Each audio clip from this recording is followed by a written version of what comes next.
Olá, seja bem-vindo ao Rio TV Debate. Você já ouviu falar em comunicação não violenta?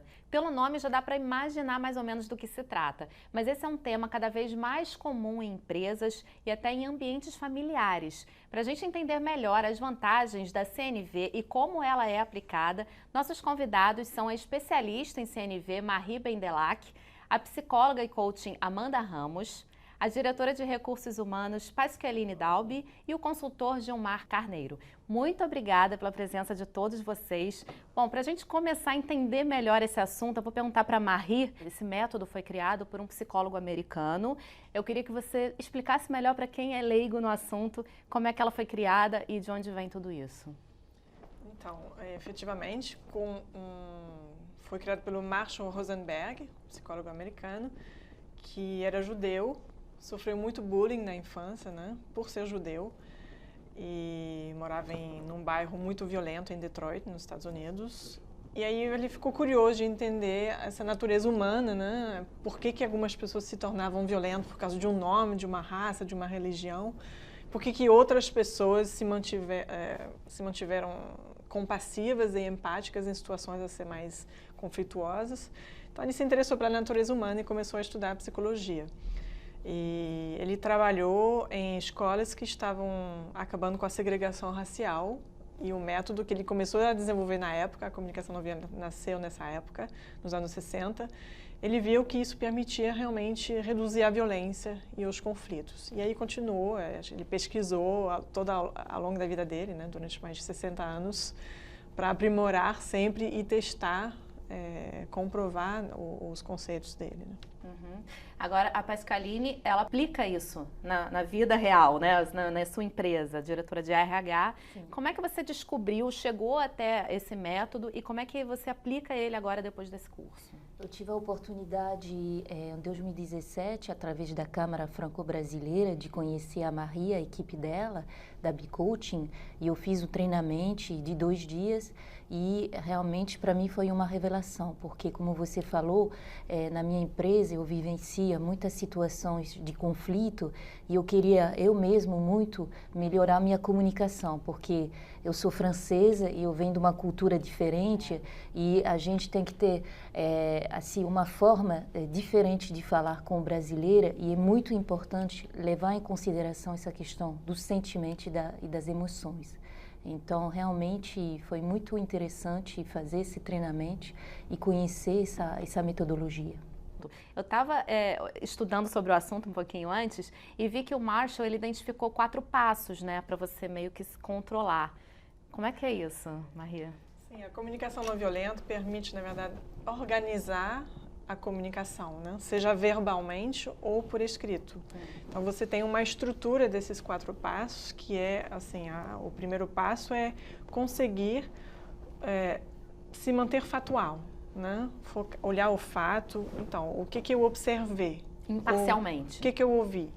Não misturar com algum julgamento meu, com uma avaliação. Então, por exemplo, se você chegou atrasada assim 3 vezes essa semana, no lugar de dizer, você sempre chegou atrasado, ou você sempre chega atrasado, eu vou dizer, essa semana você chegou atrasado 3 vezes. Isso é um fato, né?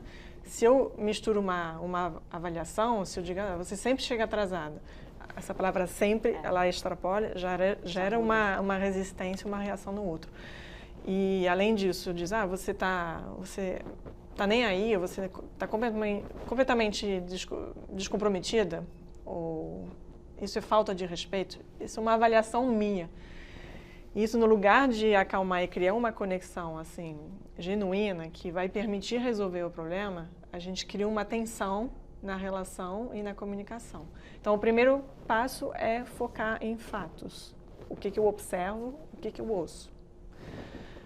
O segundo passo, como a gente falou muito de emoções, né, é identificar quais são essas emoções, nossos sentimentos, ou também do outro, né?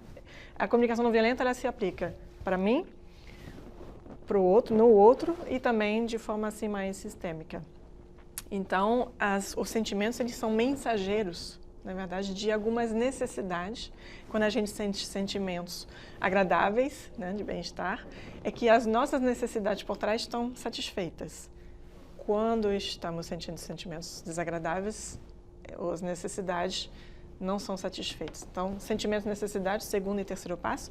E o quarto passo é poder elaborar um pedido numa linguagem clara, objetiva, positiva, né? Tem uma mulher que falava para o marido, eu não quero que você trabalhe tanto. Aí ele pensou e começou a trabalhar menos, sair mais cedo e jogar golfe. No fundo, o que ela queria? Que ela estivesse com ele, né? Então, se ela tivesse uma maneira de se comunicar, de fazer um pedido, claro, eu gostaria que você saísse mais cedo do trabalho para estar comigo, né? Para chegar mais cedo em casa. Teria mais chance de ser atendida na sua necessidade de presença, de companhia, né? Então, é muito interessante ter esse passo. Só para exemplificar a relação entre sentimento e necessidade, o que determina como eu me sinto não é o que o outro faz. Pode até ser um estímulo, mas ele não é a causa. O fato não é a causa do sentimento.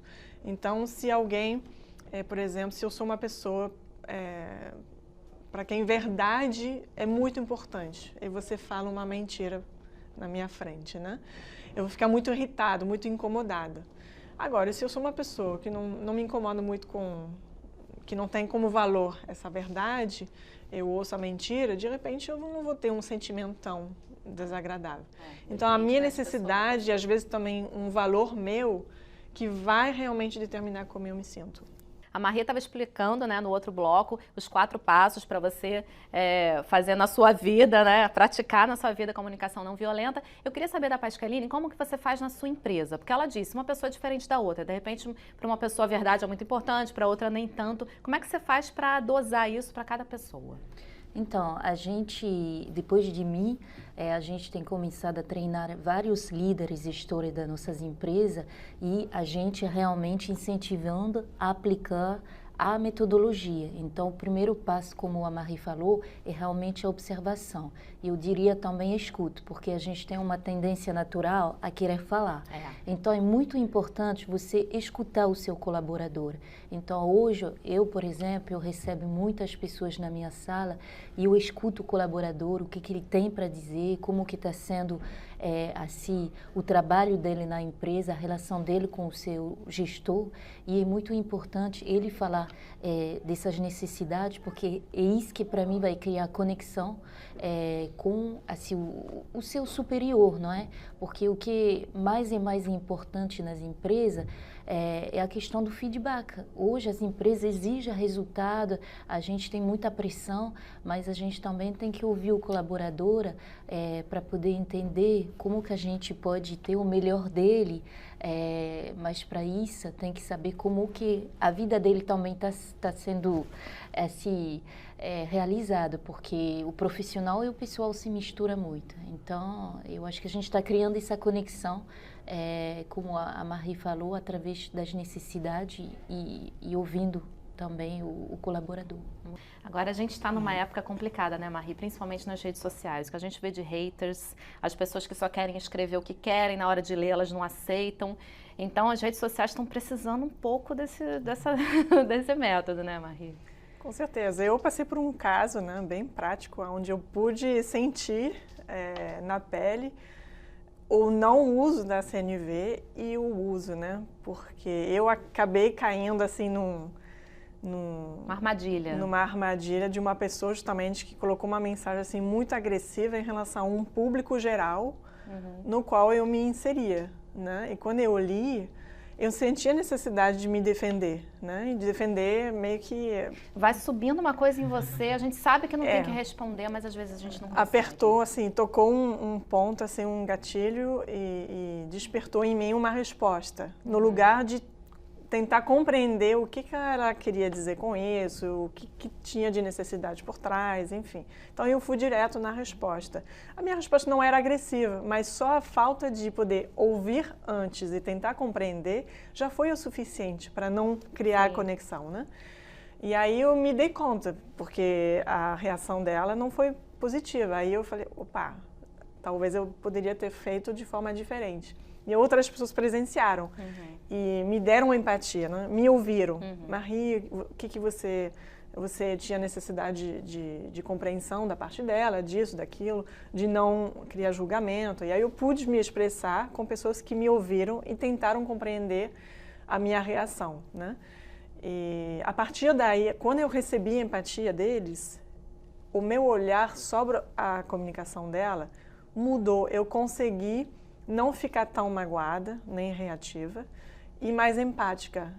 Logo eu consegui, assim, abriu minha visão sobre as necessidades dela, né? De ser incluída, de repente, e, enfim, consegui entender melhor ela só porque alguém me ouviu e me deu empatia, porque é uma coisa que me tocou. A partir daí, consegui me comunicar com ela de uma outra maneira. Eu fiz contato em privado, porque o pior é você entrar numa discussão em público que as coisas não são direcionadas a alguém. Então, isso é a pior coisa, tem que evitar. Não entra no debate, no assunto, numa coisa que não é falando com uma pessoa. Então, eu saí dessa conversa, parei, na verdade, depois da primeira resposta. Fiz contato com ela e aí eu pedi desculpa pela minha resposta, mesmo que não tivesse sido agressiva, mas já, né? E aí eu fiz perguntas, saber o que ela queria dizer com isso, o que ela estava sentindo, precisando, e o que ela gostaria, né? Eu fui, assim, tentando aplicar os 4 elementos sob forma de perguntas, e ela pôde me responder, e aí a gente se reconectou, meio que uma relação que estava, né? Então eu pude recuperar com isso. Então é muito interessante, e às vezes também eu acho que a gente não pode se cobrar de sempre ter a empatia com o outro, de compreender, de se colocar no lugar quando estamos magoados. Sim. Isso não é muito difícil, né? Então a gente precisa buscar alguém que vai nos dar um apoio, um ouvido, para a gente poder antes limpar nossa mágoa, para depois poder se conectar e ouvir o outro. Pois é, a Marika é super especialista no assunto, já não conseguiu se controlar numa situação, com certeza, né? Eu quero deixar claro somos humanos, né? Exatamente. Agora, o bom é que eu percebi. Se eu não tivesse esse método, eu não teria percebido na hora, eu teria continuado o bate-papo. Então, a CNV, ela dá uma consciência que se você que está indo para um caminho errado, porque a resposta dela poderia ter sido outra. Você não pode sempre prever a resposta e a reação do outro. Então, quando você vê que não está indo para um caminho, ok, é um ponto de alerta, né? E aí você pode, ok, então aqui talvez eu poderia ter comunicado de forma diferente, então como é que eu vou agir a partir de agora? Muito bom, todo mundo deveria fazer isso, né? Como é que estão sendo os resultados lá na sua empresa, Pascaline? Então, eu acho que a gente está tendo resultado muito bom, inclusive eu fico muito orgulhoso porque nosso próprio CEO, nosso presidente também está aplicando a comunicação não violenta. Eu estou vendo a cada dia as pessoas se falando mais, se comunicando melhor e como a Marie falou, você ouvindo o outro e assim compartilhando o sentimento do outro. Você acha que o outro tá sempre na defensiva, mas quando você se abre para os sentimentos, traga algum alívio, faz que a gente se torne mais humano.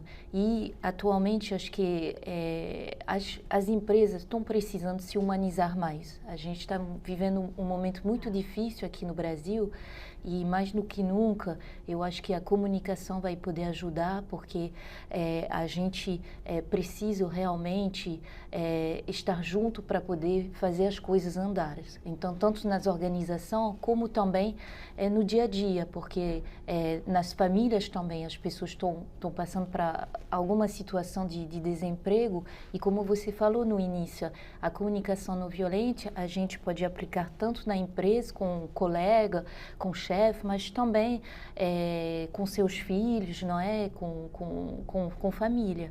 Então, a gente está tendo resultado muito bom e, apesar dessa crise e da pressão toda, eu estou vendo as pessoas muito motivadas, porque elas sabem que tem assim, recursos humanos, presidente, líder, que estão ouvindo ela, não é? E estão considerando tudo isso. Que bom. Isso pode evitar separações também, demissões, né, Maria?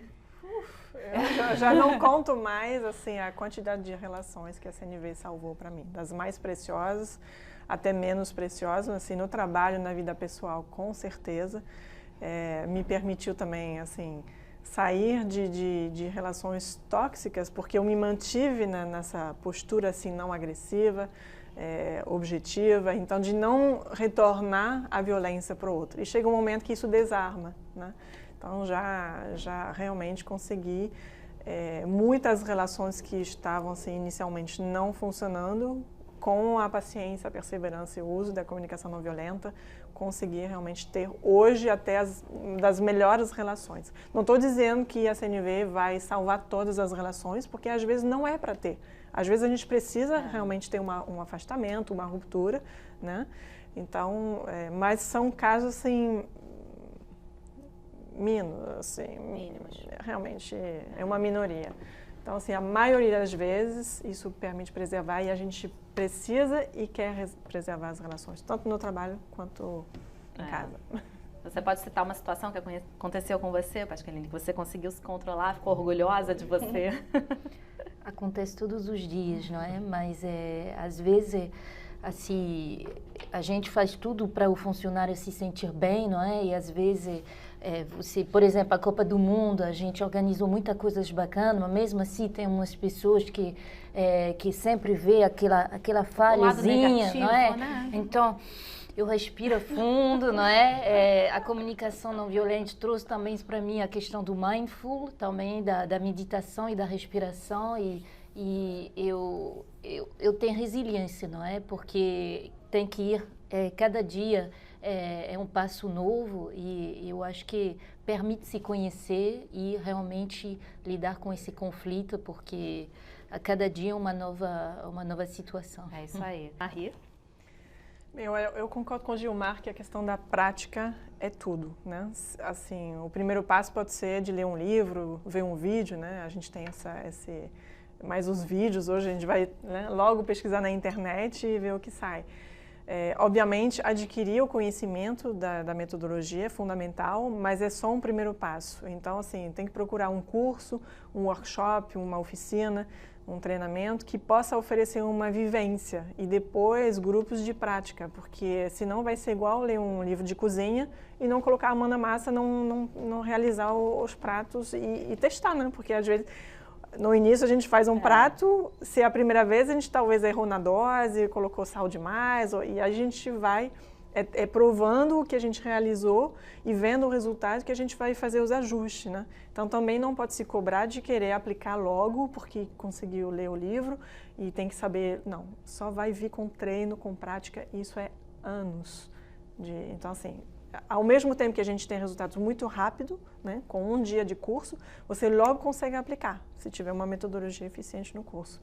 Mas depois tem que continuar, né, é igual uma nova língua, a gente tem que realmente colocar em prática. Então, isso que eu quero passar como recado, porque eu vejo que as pessoas compram um livro, veem um vídeo e esperam já conseguir. Elas não, a maioria das vezes, né, eu fiz uma palestra em frente de 300 pessoas, em Minas Gerais, o ano passado, e eu perguntei quem já ouviu falar de comunicação não violenta. Sei lá, 90% das pessoas na sala, que eram mediadores, advogados, juízes, já tinham ouvido falar.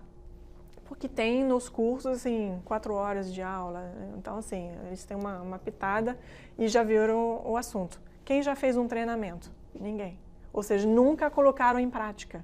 Então, o fundamental é isso, buscar uma forma de praticar, fazer a experiência, aprender com isso e fazer os ajustes necessários ao longo da vida. Muito bom. Pascaline? Bom, então, eu sou a prova viva, funciona mesmo, e como a Marie está dizendo, tem que praticar. A gente não pode se cobrar demais, não é? A gente vai ter uns dias bons, dias mais difíceis, mas utiliza dentro da sua empresa. Leva um pouco da comunicação não violenta na sua empresa para seu chefe. Não fica com medo, não é? O medo é um sentimento, não é? Ele vai entender. Quando você tenta se conectar com as pessoas, você abre o seu coração para as pessoas sem o julgamento, você fala como eu me senti em frente a uma situação, quando você falou isso para mim, realmente a pessoa se conecta com você e aí a gente cria empatia e atualmente é isso que a gente precisa nas organizações no mundo, criar empatia. Muito bom. Tenho certeza de que quem está assistindo vai procurar saber, se aprofundar no assunto e principalmente praticar no dia a dia, né? Muito obrigada pela presença de todos vocês. O Rio TV Debate fica por aqui. Até a próxima.